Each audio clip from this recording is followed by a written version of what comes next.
So, did you hear the one about the goalie who went on to become a comedian? It's not a joke, but instead describes our feature interview. I'm Darren Millard, and presented by The Hockey Shop, source for sports Surrey, thehockeyshop.com. This is InGoal Radio, the podcast.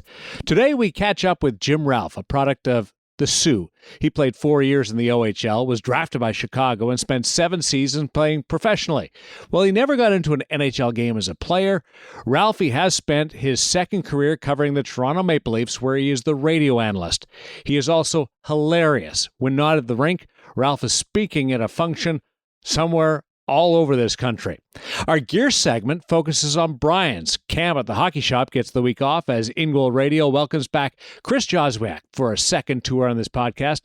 Jaws is a pro rep, which means he's very busy at this time of the year.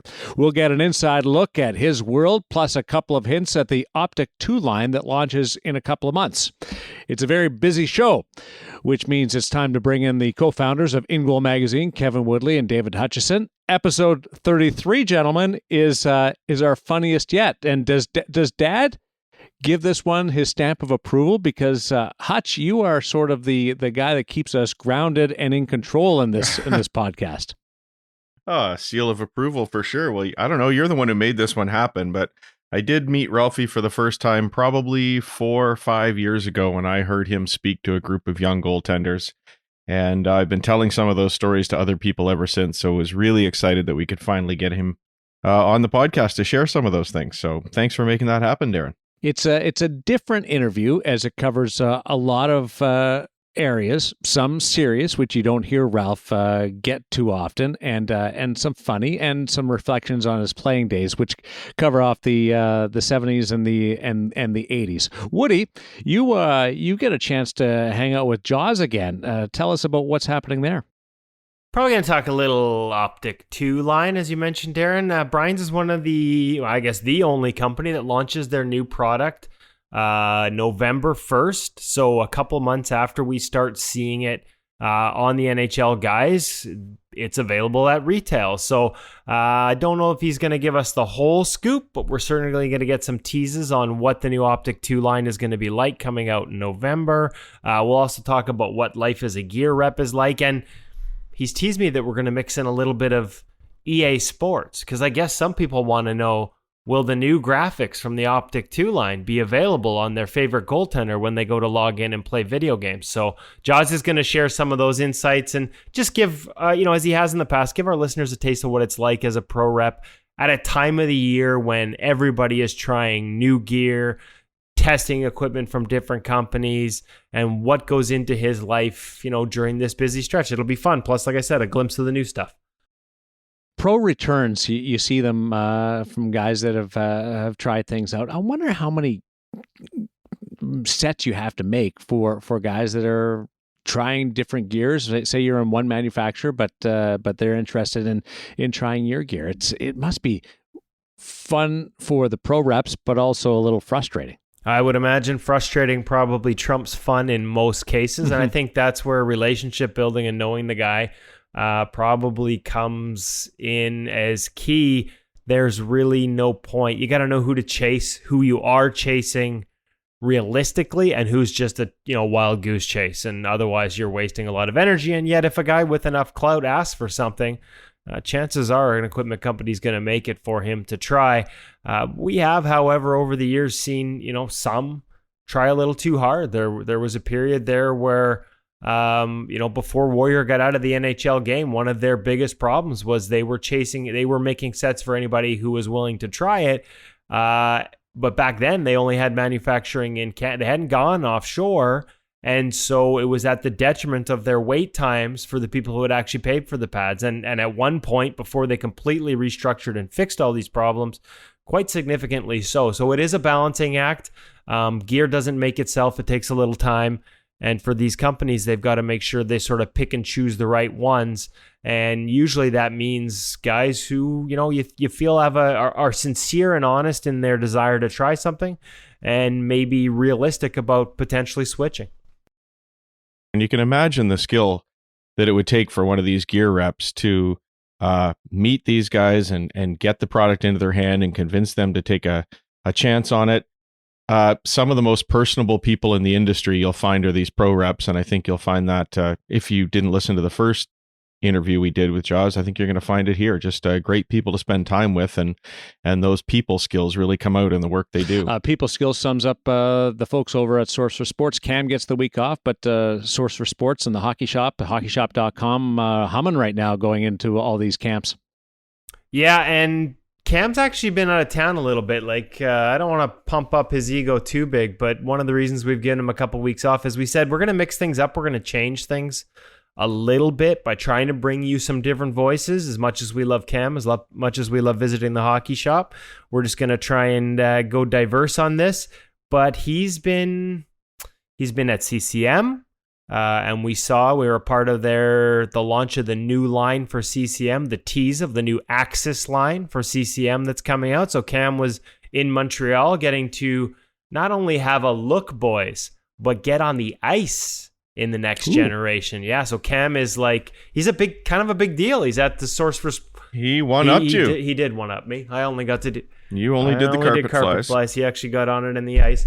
And now he's at the the Source for Sports meetings, because he's part of their goalie committee and their goalie ordering and the big process. And so, we talk about meeting Cam in the basement of the Hockey Shop, a little slice of goalie heaven, but I hate to say it, he's kind of a big deal. So he's been busy. He's bumped us from his schedule for the past couple of weeks, and we've spread the love around. It also means I don't get to go to the Hockey Shop, which is kind of sad for me, because like you guys, I like going to the gear, going to the basement, grabbing the gloves, seeing what closes, picking up the sticks. Like they probably like it in the shop that I'm not around anymore, because I leave a mess behind of all the things I've pulled off the wall and not put back properly. I'm kind of like a 3-year-old that way. But if you're like me, and you like to do that, you like to see what the latest and greatest is from all the brands, CCM, Bauer, Bryans, Vaughn, Warrior, they've got it all. An entire floor dedicated to goaltending, an entire staff that plays the position, understands the position, knows what equipment will help you play the position better. So if you can get there in person, I highly recommend it. The Hockey Shop, Source for Sports in Surrey, the suburbs of Vancouver. And if you can't, that same level of expertise is available online at thehockeyshop.com. Whether it's big brand gear, new pads, new gloves, chest and arm, masks, helmet, or small details like a batting glove or a glove to wear underneath your glove, undergarments, padding like that. They're always looking for the latest, greatest thing, maybe even outside of typical hockey buys, to help you be a better goaltender, be more comfortable, be and perform better in the net.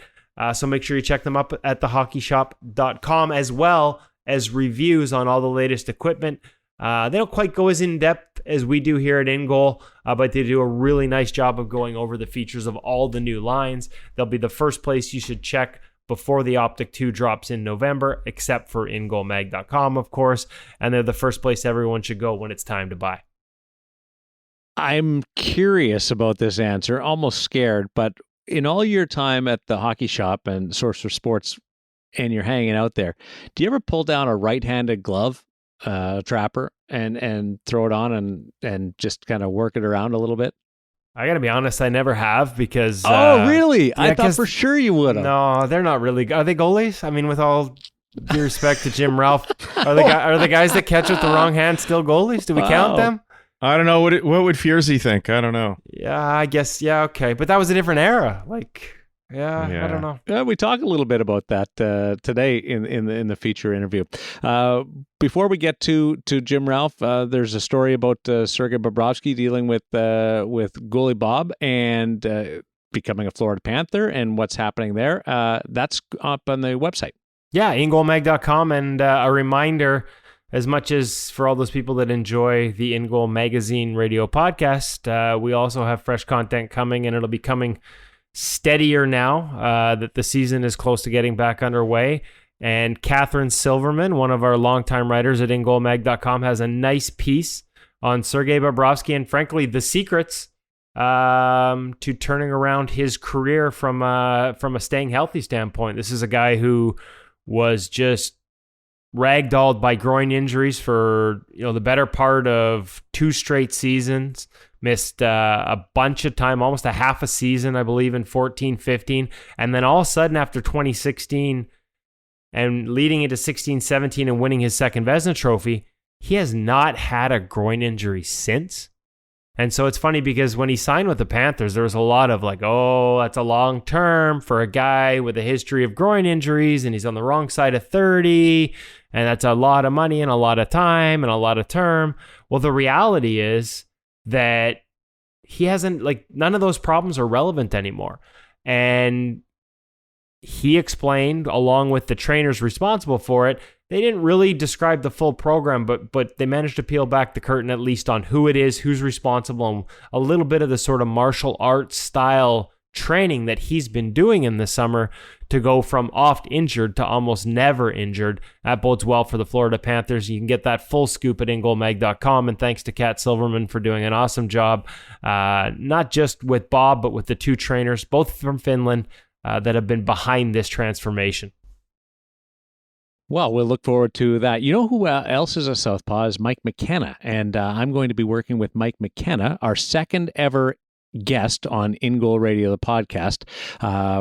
Mike and I are going to be part of the broadcast with the Vegas Golden Knights going forward, and I just wanted to tell you guys that something I learned about Mike McKenna, and he fashioned the backup goalie towel for us in a game with the Philadelphia Flyers, and we certainly appreciate that. But did you know that he catches with his right hand in hockey? Yeah, I was just waiting. I'm pretty much screwed. Do you make sure you play that clip that I said about them not being goalies before but you how guys about this start? one? Hutch. I can hear where it's going. I bet you he catches with his left hand in baseball. How did you know that? Well, because I actually know another goaltender here in town that's exactly the same. It's interesting that I don't know how that happens. That is one of the most bizarre things I've ever come across with somebody, is that they catch with one hand for baseball and one hand for hockey. See, now I go back to my original point. They are just all screwed up. You're right about that. I'm more with you after learning about that. And you may be also on board after you hear our feature interview. And the indescribable Jim Ralph is the subject. He is a man of many talents, not just one thing, but rather a unique combination of player, goaltender, broadcaster, and entertainer. His wit is quicker than Woody's glove hand, and today he makes a living as the Maple Leafs radio analyst with a solid mix of speaking appearances thrown in there. We wanted to get him on InGoal Radio, the podcast, because Jim played 4 very successful years as a goaltender with the Ottawa 67s before turning pro. And major injury cut short his career, but let's just say he made the most of those seasons in the minors by bringing us some great stories. Here is Jim Ralph on InGoal Radio, the podcast, presented by thehockeyshop.com.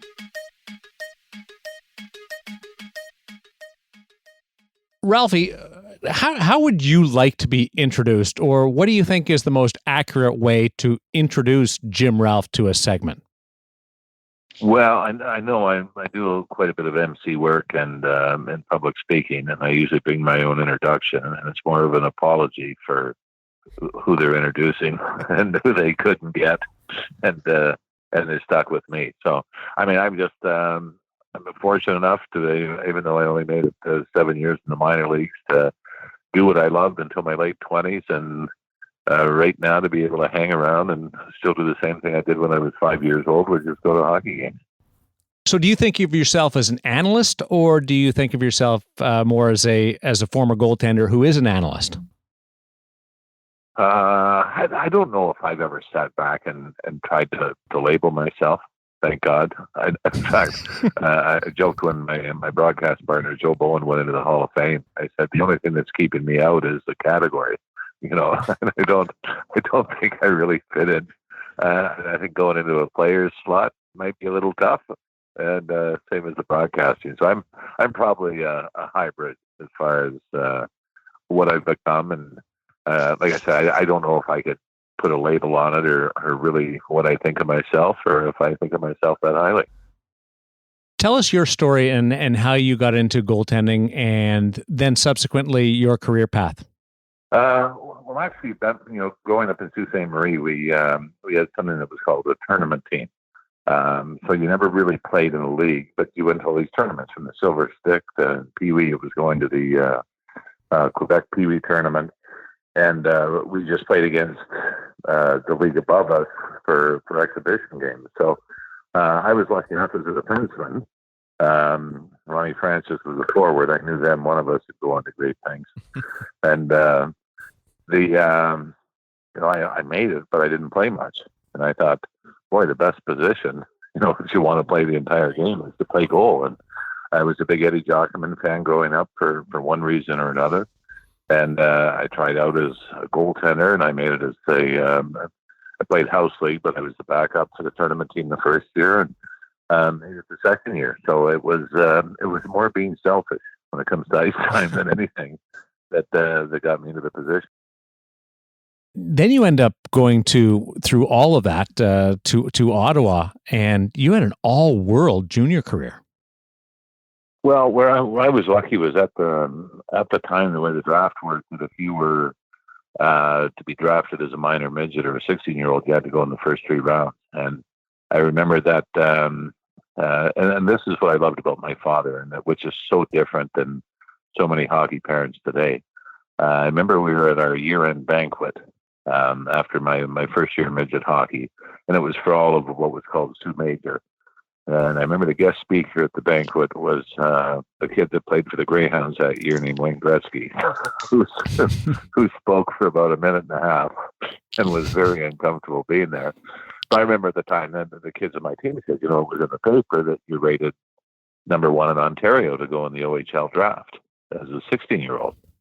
And I remember bringing that up to my father on the ride home from the banquet. My father says, he said, that doesn't mean anything. I read that. So I kind of dismissed it. This wasn't the my boy, he's going to play in the big league kind of conversation. It was very dismissive. And then so we thought maybe in the 3rd round, London had called us, and we heard from the Oshawa Generals as well. So my dad said maybe late 3rd round if you get drafted, and ended up I went the first round to Ottawa, which was a huge shock, but maybe one of the highlights of my playing career to find that happened. And even though every time I came back to the Sioux to play with Ottawa, they booed me. And it got so bad that my grandmother wouldn't even go to the game. Oh, jeez. And by the way, the Greyhounds picked Paul Coffey in the first round, so it's not like they didn't win. Still, you guys still came out ahead of the ordeal. But it was, so it was the start of something neat. There were some growing pains the first couple of years, and then I get drafted to Chicago, more on spec, because Gretzky had played in the NHL, so they opened the draft up to 18-year-olds.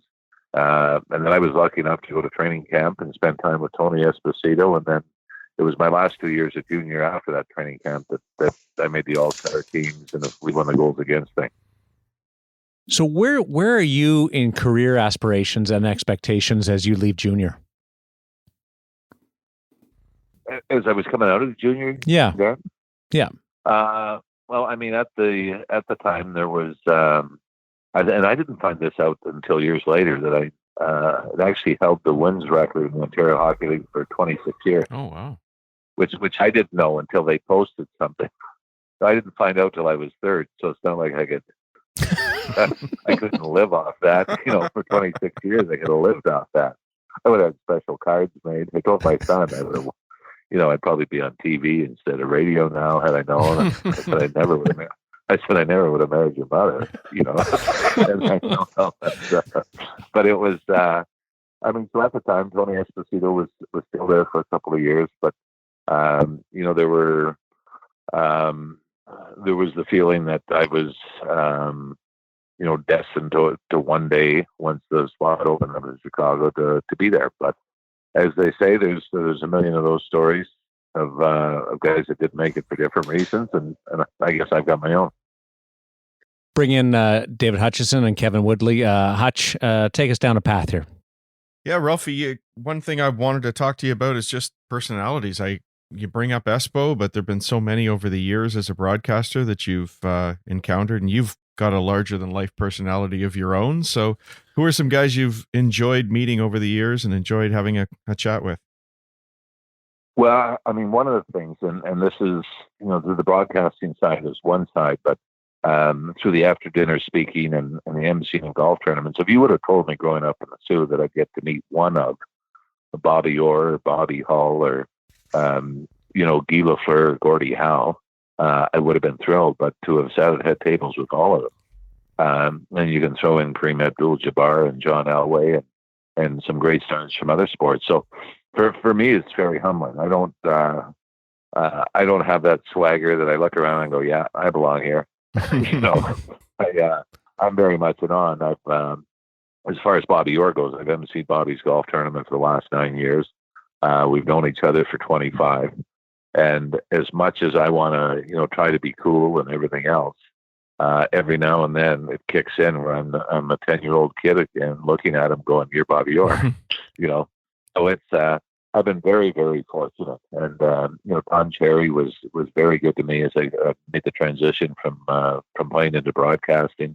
But I guess when it comes to guys around the league, some of my favorites that I'll still give a big kiss on the cheek to when I see them, just to make them uncomfortable, are Mike Lang in Pittsburgh and Rick Jeanneret in Buffalo. Mm-hmm. They're just two of my favorite guys, and growing up loving their work, and it's an absolute joy just to spend time with them in the media room before a game. How about the goaltenders? Well, I mean, Darren Pang and I emceed his wedding 30 years ago. Yeah. That's how long Panger and I go back. I've had two of them since then. Panger's still hanging in, so good, so good for him. But it's Bernie Pront. I became a big fan of after the Rangers let Eddie Jocelyn go to Detroit. I met Eddie as well.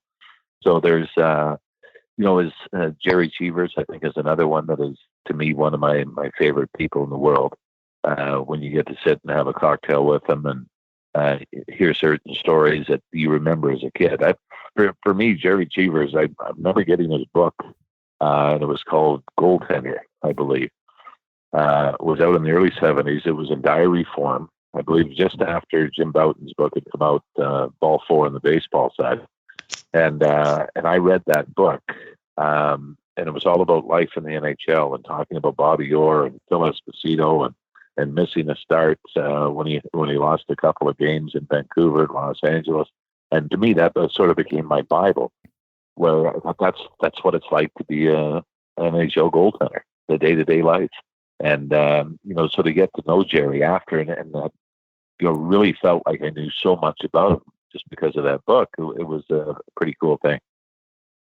It's interesting that a lot of the guys you're reminiscing about here of from many years ago, and not so much the guys of today. Are we drumming a lot of the personality out of the game today? Well, I mean that, I think from the goaltending standpoint, I don't think anybody looks at goaltenders as being the guys that are nuts and guys shoot at them. I mean, they're probably the best protected athletes in sports right now. Mm-hmm. And that's not to take away from what they do, but I think that was sort of part of the allure, or part of the mystique about a goaltender, was that there was something, he was a little bit nuts, he was different from everybody else. And I don't think that's the case anymore. I also know goaltenders are considered athletes now. And back then, we weren't in that category either. We were just different. I remember Billy Smith was told one year in training camp that he had to ride the bike at training camp. And he said, "Do you want me to win a marathon, or do you want me to stop pucks? You choose, and that's what I'll do." And that was the era that we grew up in. So I'd say it's different. It's more of a business. Guys don't have to work in the summer to make ends meet. It's it's a business, and I love the guys that can make $5-6 million a year for doing what we did for considerably less. Jim, were you funny, and did you have this personality when you played?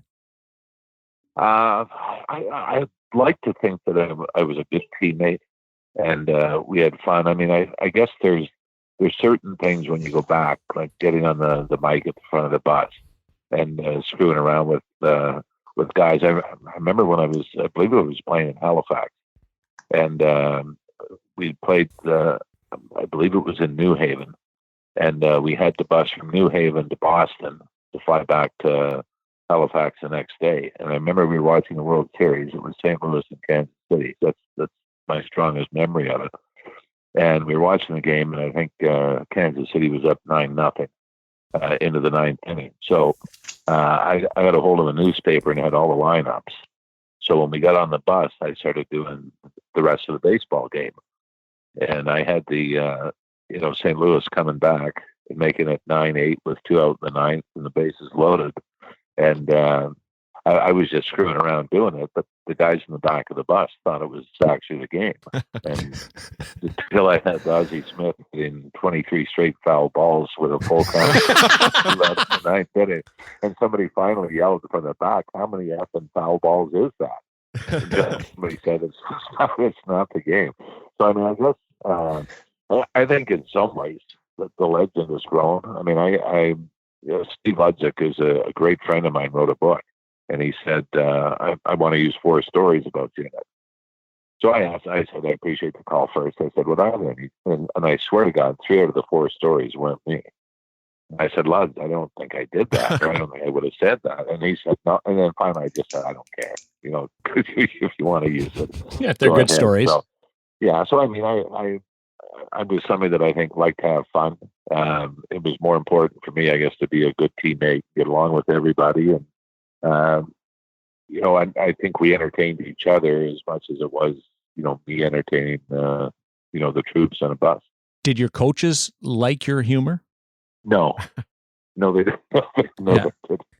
And that's a serious question because different time. I don't know whether different time actually matters because coaches aren't the funniest people or the greatest senses of humor. So I'm just curious how that went over.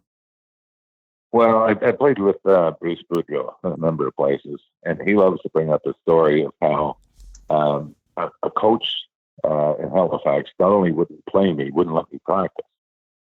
And I would stand on the boards we had 3 goalies at the time, and I would stand on the boards for an hour and a half of practice, and then I'd get bag skated after.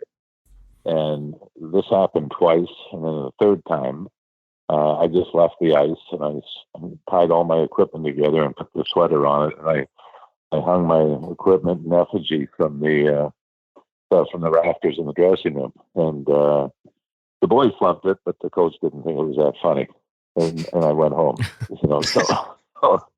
So some guys would say that was funny, but I can assure you, because I was gone 3 days later from Halifax, the coach didn't find it less humorous. Yeah. So do you wish you would have been less that when you played? You've been incredibly successful post-playing days, but when you played, do you regret some of that? I'm going to say no, because I think when you have some regrets, you wish things would have turned out differently. And like you said, Darren, it's turned out very well for me. And maybe it was because I had a very low tolerance of dealing with crap. That if somebody didn't want you, then say they don't want you there.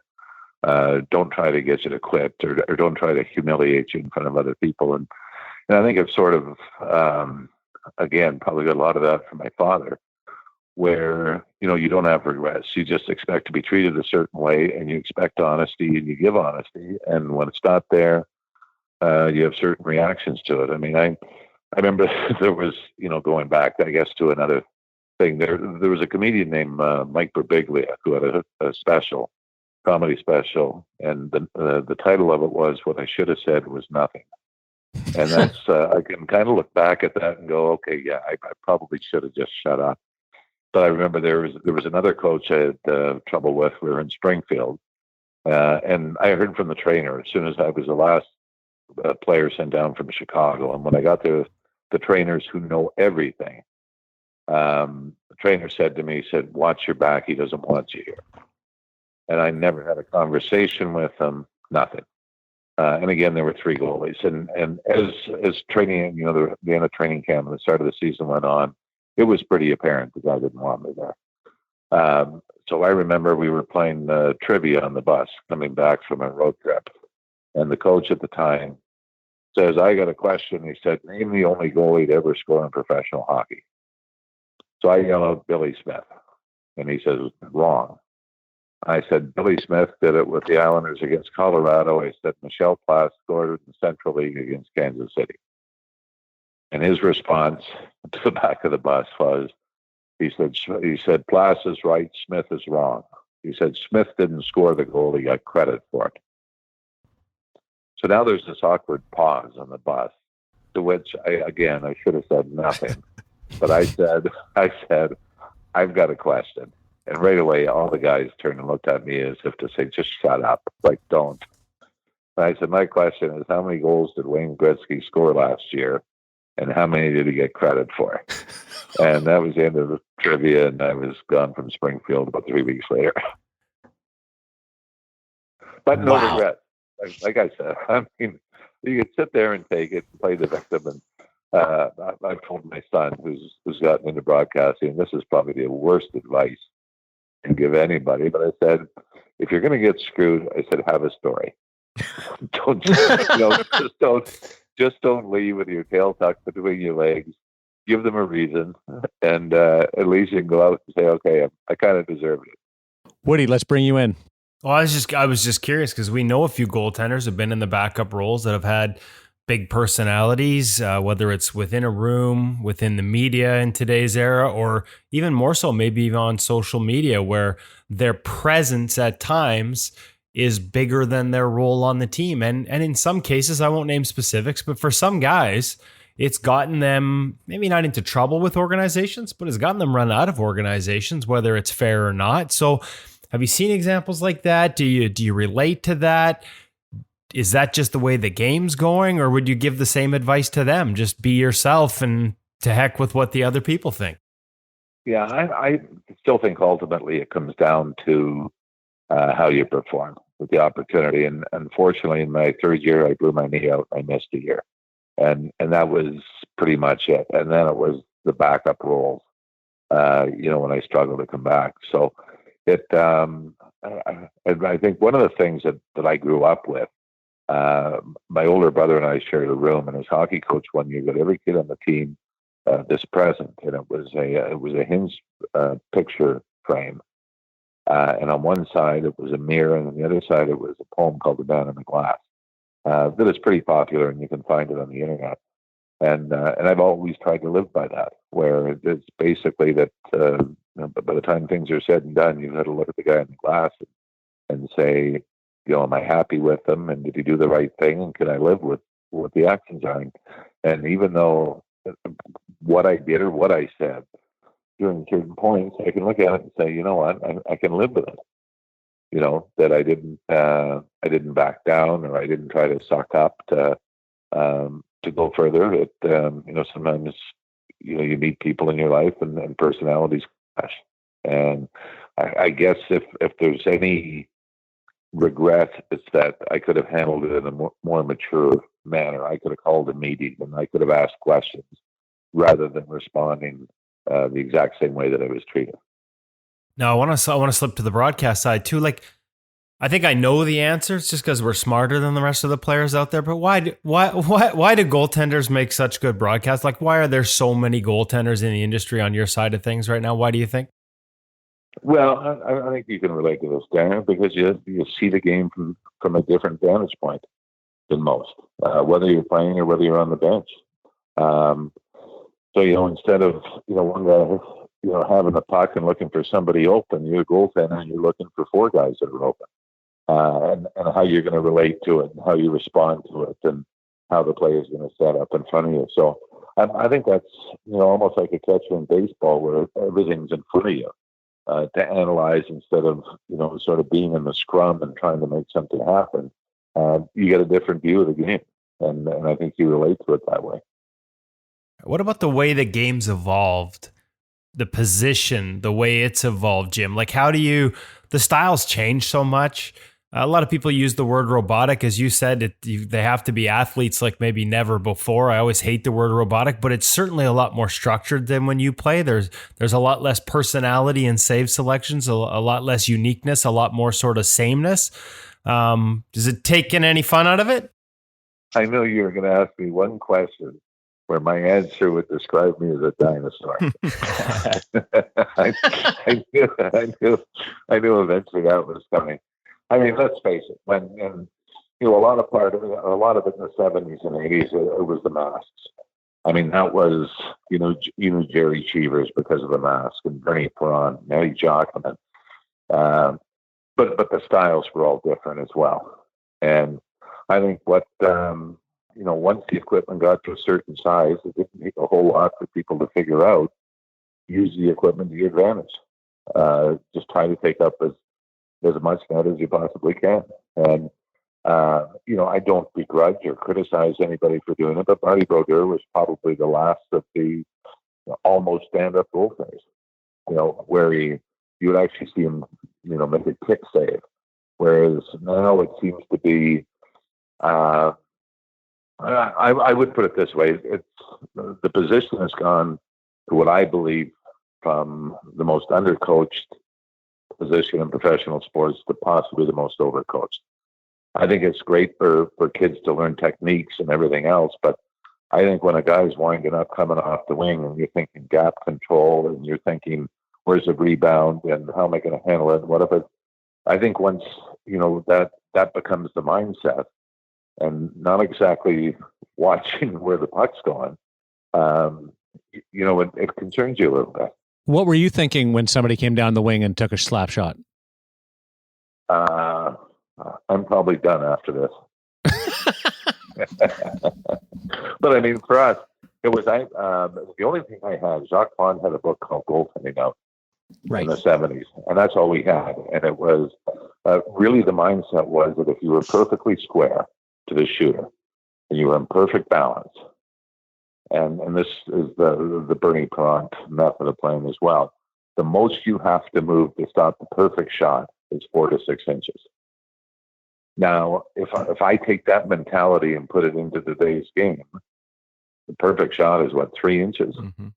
If you're square and if you're set, it should translate into that. And that's really not the way the game has gone. And yeah, having said that, I think the guys, whether it's Henrik Lundqvist or Pekka Rinne or Jonathan Quick, you still see that in those guys, and it's about playing to where the puck is going and not just positioning and gap control and all the other terminology we use now.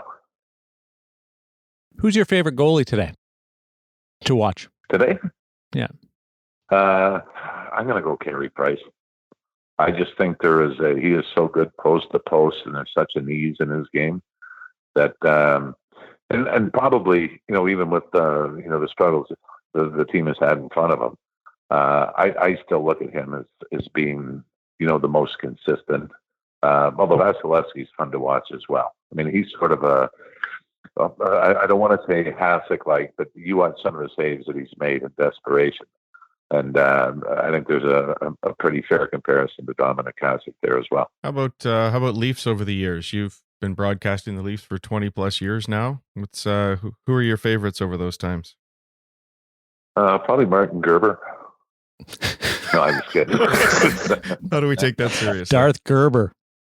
I just wanted to see how long the silence would last. Would have been a long one. You had a great finish to a year. For me, it was Curtis Joseph, and Eddie Belfour was a close second. I mean, that's when they went on those playoff runs in the late in the 90s and early 2000s.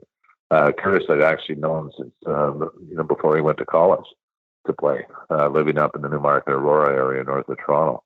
So I'd known Curtis a long time, and we'd always spend summers together and golf and get the families together for barbecues. And, but I guess for me, and one thing when you cover one team on a regular basis, when it comes to other players from other teams, once they come to Toronto and you get to see them on a regular basis, you either like them a lot more than you did seeing them 4 or 5 times a year, or a lot less. And for me, Eddie Belfour, even though I'm obviously very familiar with his work and winning cups and his time in Chicago as well, I was amazed to watch him game in and game out. How good, again, how he squared up to everything, how he followed the puck into his body, rebound control. And for 2 years, he absolutely amazed me on a nightly basis. Did the trainers ever give you a key to the rink like they did Eddie Belfour? No. I had to wait with the Zamboni guy till they opened it up. What's one thing that what was the best attribute of Jim Ralph's playing days that you would pass on to a young goaltender? What was your strength? I would say more. I don't know if I couldn't have played today's game. I mean, I could butterfly, but it was getting up that would have been a huge problem. I think it was more the mental side. You know, like I said with the Jock Pond reference, that I felt that if I was set and square, you know, I couldn't be beat. And it was, so to me, it was, and I learned some things from Tony Esposito in Chicago as well. Tony used to do everything in 5-minute segments. And when the puck dropped, you wanted to get to 14:59 without giving up a goal. And I'm sure if you remember, anytime there was a stoppage in play, Tony was always looking up at the clock, skating back and forth, looking up. And I thought that was a great way to, so if you give up one, you know, in the first couple of minutes, you still wanted to get to 14:59 and you start over. And then you get to 9:59, 4:59, you get to the end of the period. I thought for me that was probably made up for maybe some physical limitations that I had. Did Tony teach you any gear modification tips while you were there? No. Well, that I mean, he had everything: personality, gear, talent, everything. Was he intimidating? No, actually, you know what was funny was I was warned in my first training camp that don't take it personally. Tony doesn't talk to the young guys coming up. And then after about the second day of camp, and Tony and I were on the same training camp squad, which was a huge thrill for me. I mean, I idolized him growing up as well. After the second day of camp, Keith Magnuson was the coach, and he said, I talked to Tony. He said, if you have any questions or want any help, feel free to ask him. So Tony Esposito was great to me, you know, right from the start. And then I give him, you know, a lot of credit from going to that one training camp and then going back and having 2 pretty decent junior years at the end of it. So, yeah, he didn't help me stuff my pads to make them bigger or put, you know, that plastic stuff on my gloves. But it was, I was very appreciative of the help that I received from it. Well, I've enjoyed hearing you be serious for a little bit, as well as your one-liners and your incredible sense of humor, which I'm very familiar with, and the guys are exposed to here. But it's been fun, different to hearing you straight-laced. Yeah, well, I have feelings too, you know, Darren.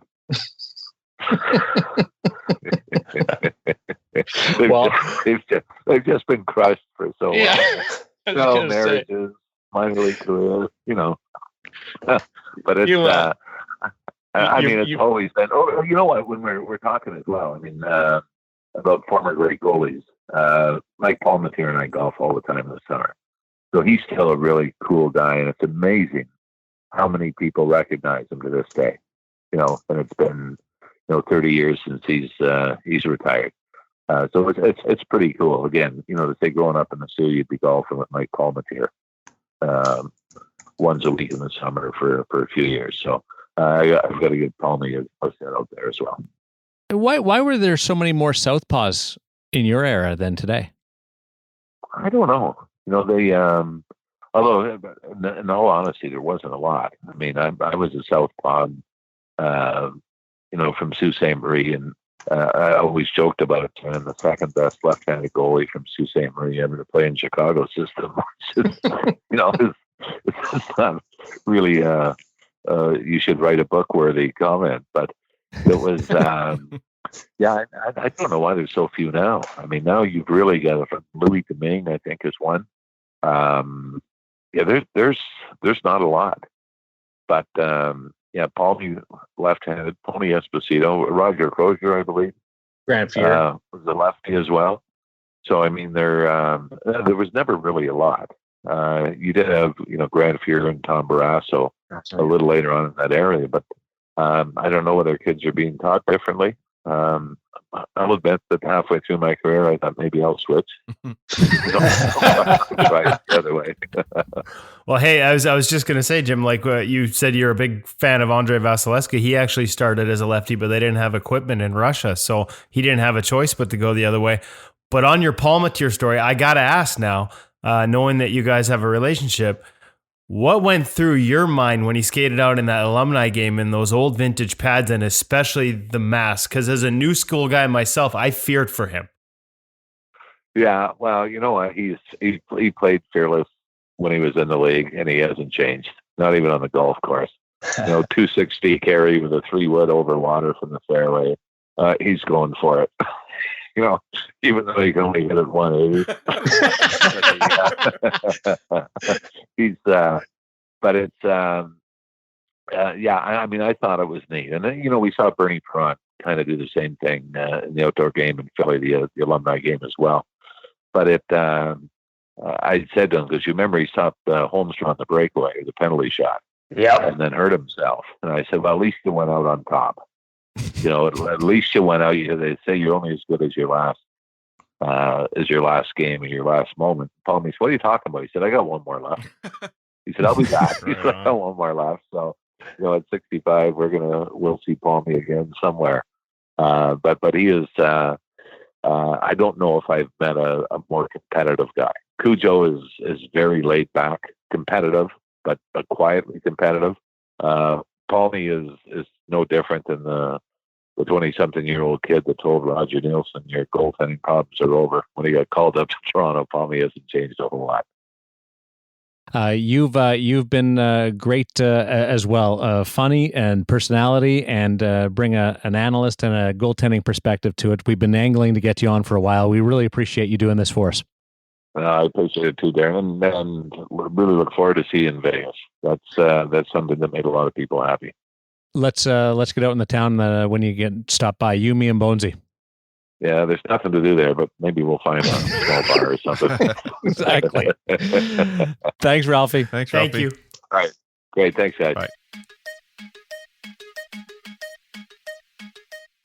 Well, that will go down as the funniest interview that we've done so far in the 33 episodes of InGoal Radio, the podcast. Now, Woody, you don't know Ralphie that much. Not at all.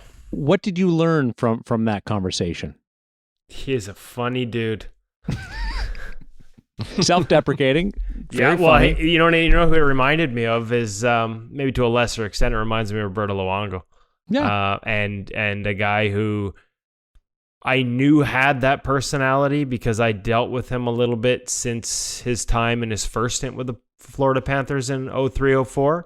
And when he came to Vancouver, I think some of the attempts at self-deprecation before the Twitter account came out, he was hammered for them, right? Like he was just him trying to get through a moment using self-deprecating humor, and the media here hammered him for him as not caring. I remember the one where he made a joke after they got eliminated for the second straight year by the Blackhawks about, at least this time I didn't give up 6 goals or something like that. And that was the same Roberto we see on Twitter and on social media through the Strongbone 1 account, the self-deprecation. But at the time, nobody really knew that side of him, and so they just nuked him for it in the media.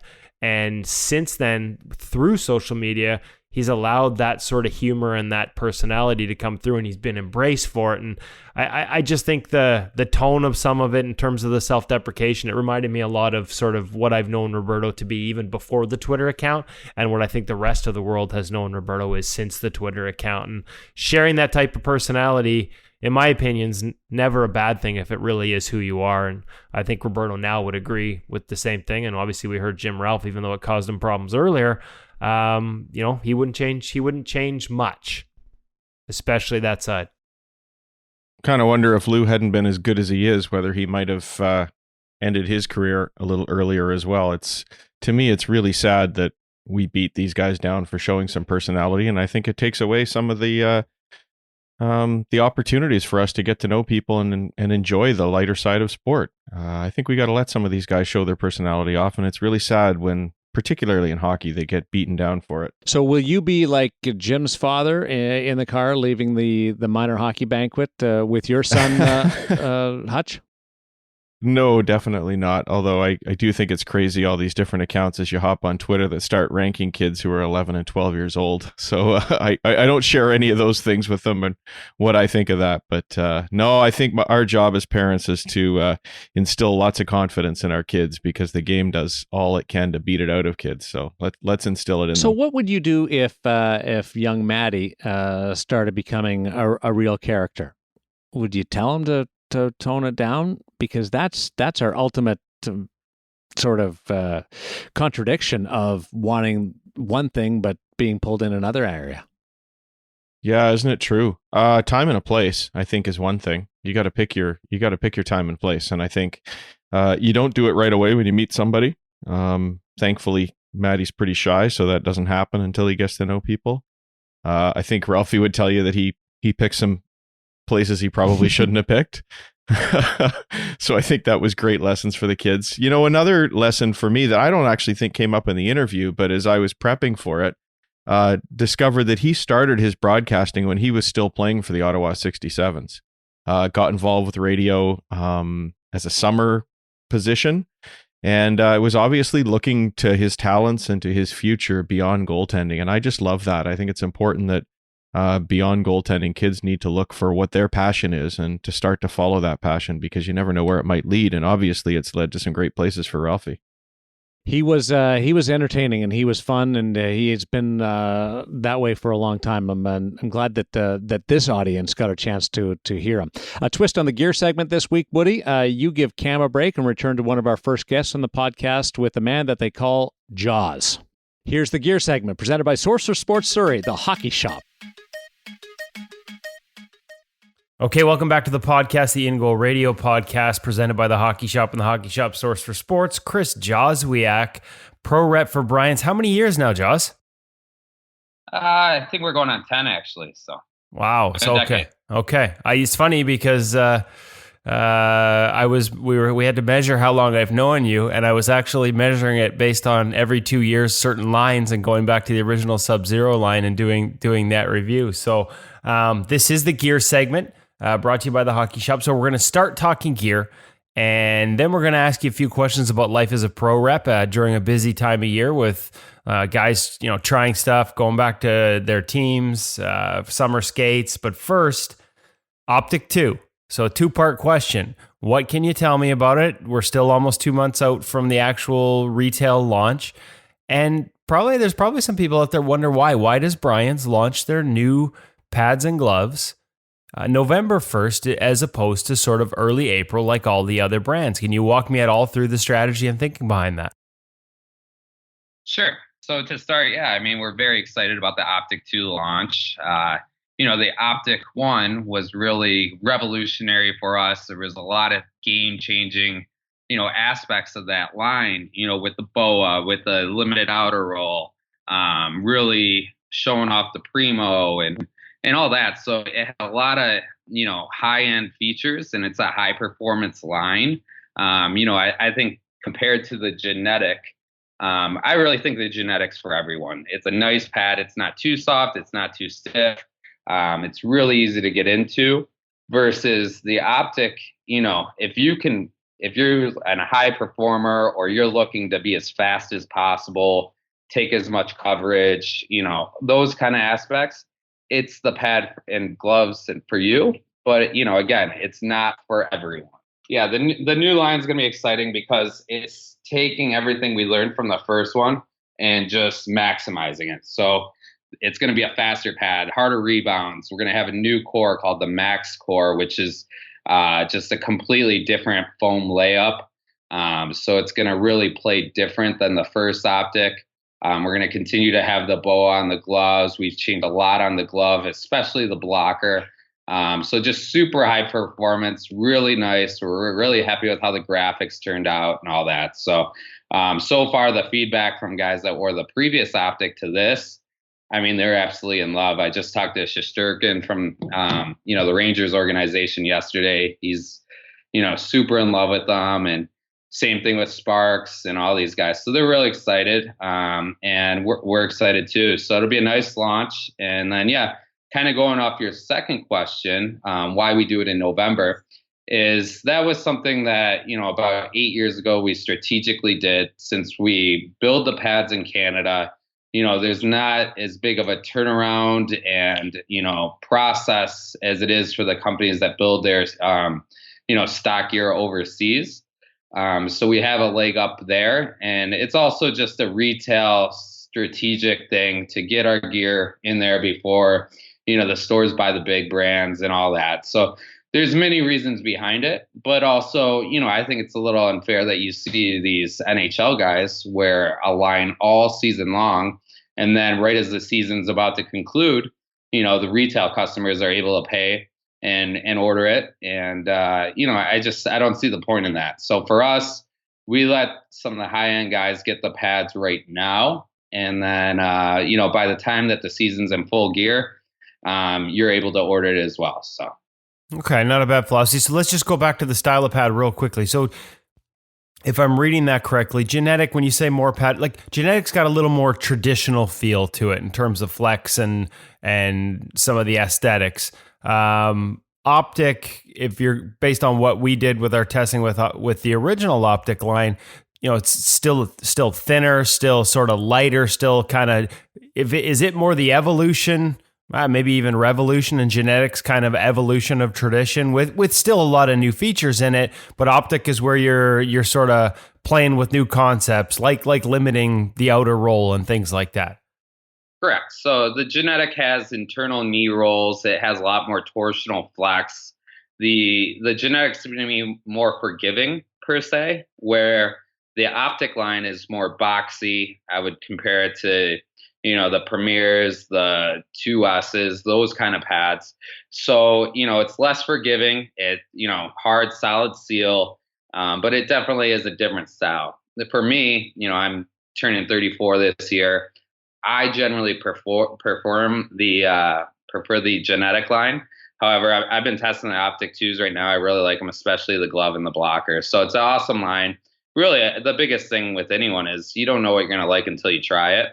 So at least strap something on in a store and give it a whirl. But yeah, I really like where we're headed with the line, and as well with the Genetic line. I think we have a nice 1-2 punch now. So.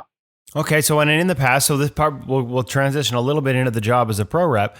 In the past, we would see guys, when the new launch came out, for the majority, they'd switch to what was new this year at the NHL level. Watching guys now, it really seems like guys are sort of settling into their line, what suits their game. Is that a conscious thing on your part? Of certain guys that if they were Genetic guys before, they're staying Genetic, and other guys that have tried Optik staying in Optik based on style, based on preferences, as opposed to just make sure you get what's the latest.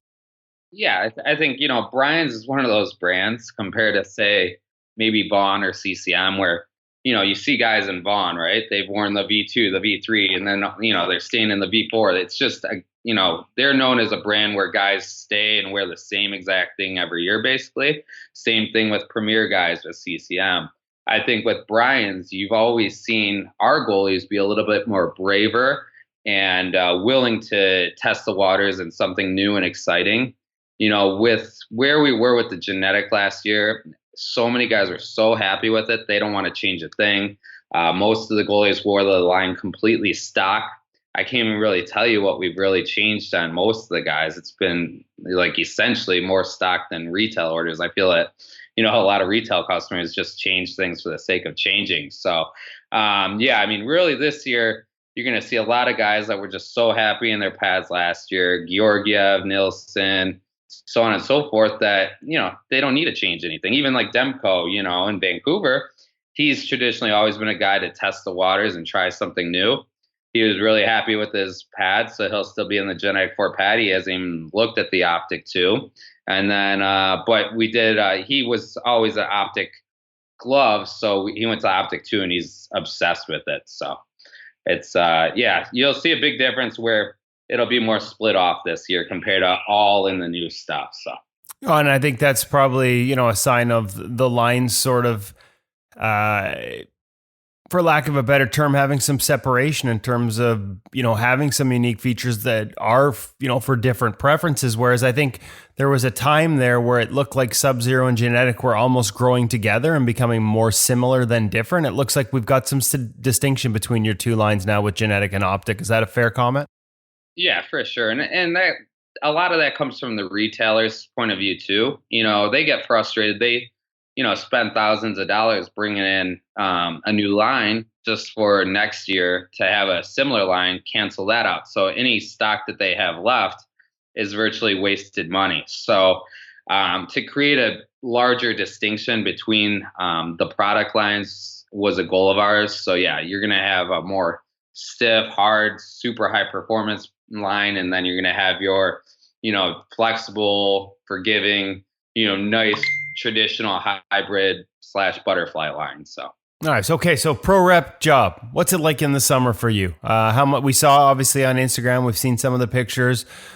Trips to places like Chicago where you were with Robin Lehner, Colin Delia, and Garrett Sparks, two Blackhawks goaltenders, and I guess now Vegas Golden Knights goaltender who lives in Chicago. Is that indicative of your summer? Is that just a feature? Like what's it like when you're trying to maybe in some cases actively recruit, in some cases just introduce the latest and greatest to different guys and make sure that everybody's happy once the season starts? Because pads take time to build, gear takes time to build. You can't just wait till training camp starts to get going. What's a summer like as a pro rep? Yeah, no, I mean, I try not to share too much on there. I mean, with those guys, it was funny because actually Scott Darling, another one of our goalies, took the picture, but there was no room for him out on the ice that day. So, and usually there's 2 ice sessions. So he wasn't able to skate. So he took the photo. And it's kind of funny because most of those guys are, 6'4" and above, and they're in skates and gear. So yeah, it was a pretty funny picture. I look pretty small, compared to those guys in just my street clothes. So, yeah, I mean, that was a nice trip because I got to see even 5 goalies, because even East Coast goalie Karpinski was there too. So I saw 5 of our goalies. It's nice to knock that many birds out with one stone per se. So that was a cool trip. And yeah, I mean, my job is a little bit different, I would say, than most brands pro reps, because, a lot of brands have multiple reps that only cover, a territory or a certain amount of teams. I'm really our only pro rep, and even I assist in the KHL and overseas and juniors in college. So my hands are pretty tied and full, but I don't get to probably go to as many training camps as I would like to. However, I go where I'm needed and when I'm called and where I see an opportunity. So, I've driven all the way out to New York. I make flights out to California, all this. So it all depends. And I see a lot of the guys in the summer, and a lot of them train in Michigan over the summer as well, where I'm based out of. So, every week's a little bit different, but my home base is here in Metro Detroit. And, in the next couple of weeks, we have, Traverse City training camp for a lot of the prospects. And we also have a lot of teams coming in to play Detroit. So I'll be seeing a lot of guys over the next month. So, well, hey, you got 2 Brian's guys now here in Vancouver, and Demko and Mikey DiPietro. It's beautiful here in September, Jaws. Do you need me to have these guys raise a stink on anything so we can just negotiate a trip out to the West Coast in one of our finer months? I'll try my best. I love Vancouver. It's an awesome city and a great team. And I love their equipment managers and whole organization. And then, of course, you're there as well. So I'll try my best. The fortunate thing with those guys is Demko, I see quite a few times in the summer. And, he's been one of my longest, most loyal guys since the start. So he's been with my brand for 9 years, so basically the whole time I've been here. And we have already covered that story. And then DiPietro is actually based really homegrown to Brian's and just outside Kingsville. So he's been to the factory 2 or 3 times this summer and just, loves coming to pick up his gear and all that. So it's been a nice little story for us. Just, a local boy that wants to wear the gear, and even put, the Essex County map on the back of his pads to remind him of home. So really nice kid, and excited to see where his future leads. So, well, Brian's has long been known as the custom goalie company for your designs. You mentioned the Essex map on the back of DiPietro's pads. We obviously saw Sparks custom designs for the Vegas Golden Knights as he moves on from the Toronto Maple Leafs this summer. Any other designs? Like, what's that process like? Anders Nilsson, obviously, with the Beast design that debuted here in Vancouver and ties back to a set of pads he wore as a kid that his dad still has or had in the garage back in Sweden last summer. Any things that appeared on napkins for you this summer that ended up, like, walk us through what that process can be like, and if there's any cool stories that emerged this summer as guys tinkered with new designs. Antti Ranta's Kachina pads, just smoking hot. Sean Burke throwback set. Like, is it fun to be part of that process and brainstorm it? Do these guys leave any of it to you, or is there a back and forth as these guys try and pick new patterns and new looks for the new season? Yeah, I think that's also another big part of how my job differentiates than the standard pro rep, because a lot of my background is also graphic design and all that. So the players have fun with me because they know that we can spend hours, collaborating and working on a design together. So, a vast majority of the pads on our Instagram are, designed by either Rio, our lead pad designer, or myself. Sometimes we'll collaborate with another designer just to get another point of view. And then, yeah, we've had a couple guys that like to kind of mock up their own thing. Probably this week I'll unveil Alexander Georgiev's new pads, which is kind of a tweak of his last design that he designed himself as well. So those will look really sharp. And Demko's got some retro Vancouver pads coming in the sport gold, black, and red. So those will look really sharp. Obviously with Vancouver, it's tough because most of the pad has to be white. So he actually wanted to do a Kirk McLean throwback set, kind of, with the Nash blocker and the all black pads, but those got X-nayed real quick. So Ian Clark strikes again. Got to have white outer rolls. That's tough for retro sets.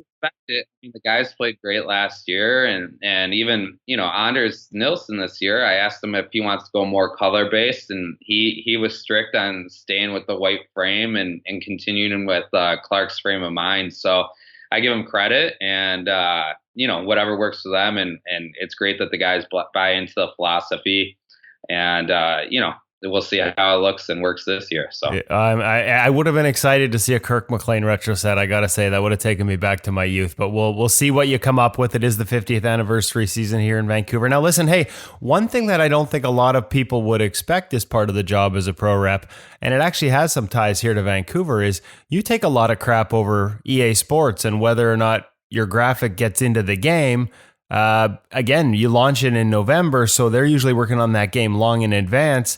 You may have some news there in terms of making sure that Brian's fans, who I guess, do they actually get disgruntled enough to contact EA because the pads aren't, the newest graphic isn't in the game, and you've got some news there on making sure it is. Yeah, I mean, it's kind of funny to say, but, this past season, if you could look on Twitter, I see the whole Brian's, feed of everyone who tags us, and there's just been constant tags all season between us and EA Sports that, retail customers are just upset that the Genetic Fours weren't in the game. And that was just kind of a lack of foresight maybe from us or from them, because traditionally every year they have our new pads. But this year, Joe Aiken, who's our business manager, actually flew out to Vancouver to see a couple retailers, and he made a trip out to the EA Sports campus, brought the new Optik 2 line, showed how the colors work, kind of showed where our future is. They kind of showed us what they have in mind for upcoming years. So that was a cool experience for Brian's. And I would say that the new line is going to be in there. However, I would say look for the Optik 2s to go in with the first patch at the beginning of October. So they will be in the game, but maybe not right as you purchase the game. They won't be in there day one. So if it's in the game, it's in the game. You just might have to wait a little bit. Hold the temper tantrums on Twitter directed towards EA Sports for a little bit till we get through that first patch, and you'll be able to select. You'll be able to select between Genetic or Optik, depending on what your guy's wearing in the show this year. That's there you go. I didn't know you actually had to deal with that level of things. So there you go. New knowledge on the life of a pro rep from Chris Joswiak. Jaws, thank you so much for taking the time today. I know it is a busy time of year. Thanks for giving us a tease on the Optik 2 line.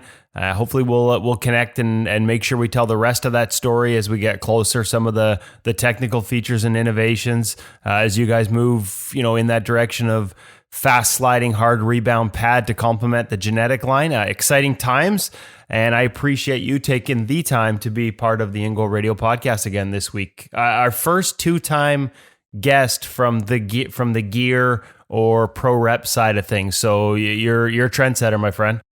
I'm honored. Thanks again for having me, and I look forward to being on again in the future. Thanks, Jaws. I enjoy our visits with Jaws. How far back do you go with him, Woody? Oh, that's a good question. Time is not something I'm good at sort of rectifying in my head. You know what? Like I'd actually do it by gear. So yeah, right. They alternate lines once every 2 years.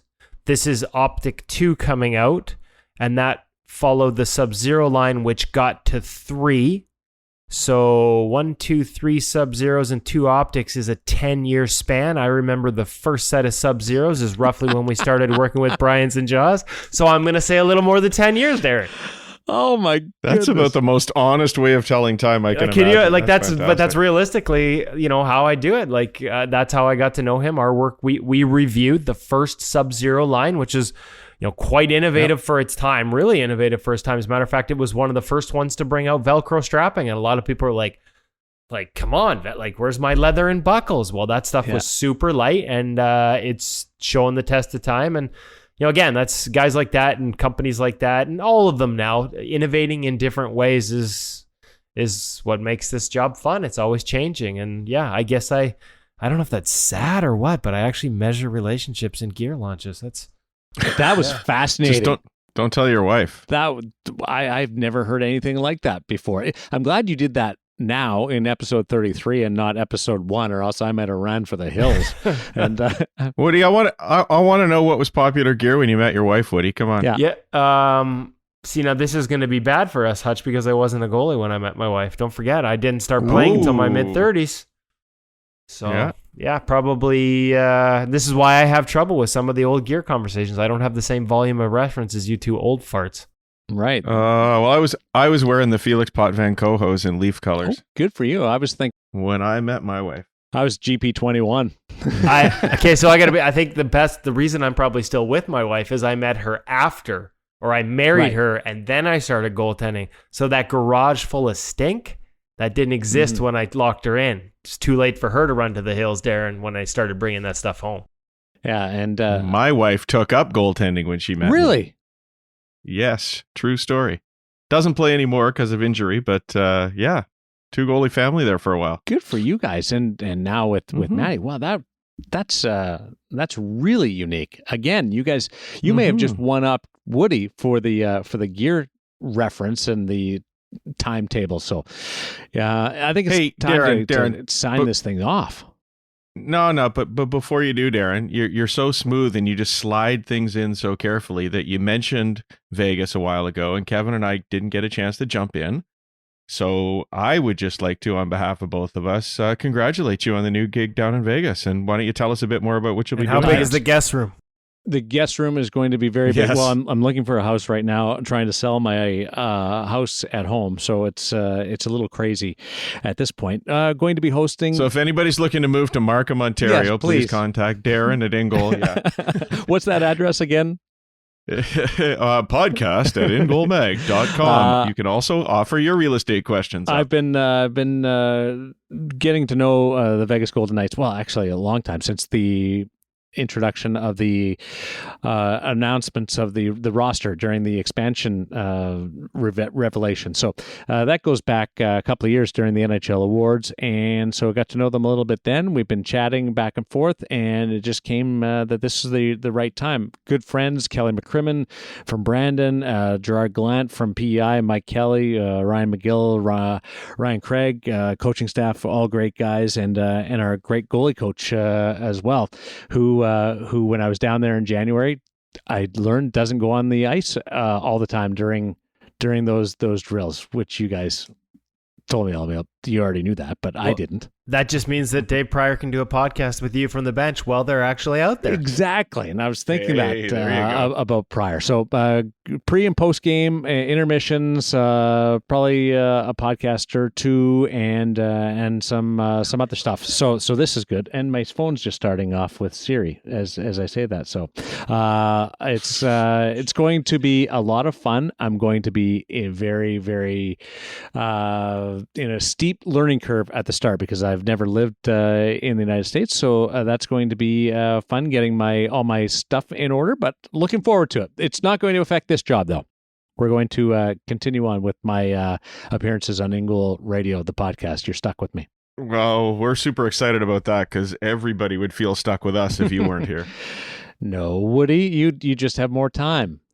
Yeah, because that's what people want, more Woody, not. Same number of questions, lots more Woody. Looking forward to it. When I speak to you again, I just may be in Nevada. But camps are coming up, and we'll be back to talking about goalies with goalies coming through our towns, Vegas now and Vancouver, and letting them tell us about their season soon enough. Until then, let us know what your thoughts are of today's episode. Is there a question you would like answered about a certain goaltender? Give us a holler. Drop us a line. Hutch, that address? podcast@ingoalmag.com. Our thanks to Jim Ralph and Chris Joswiak, and to you as well. Leave us a like at your podcast provider. It really does help elevate the podcast profile, InGoal Radio, the podcast. On behalf of David Hutchison and Kevin Woodley, I'm Darren Millard. Thanks for listening, and don't forget to check out thehockeyshop.com.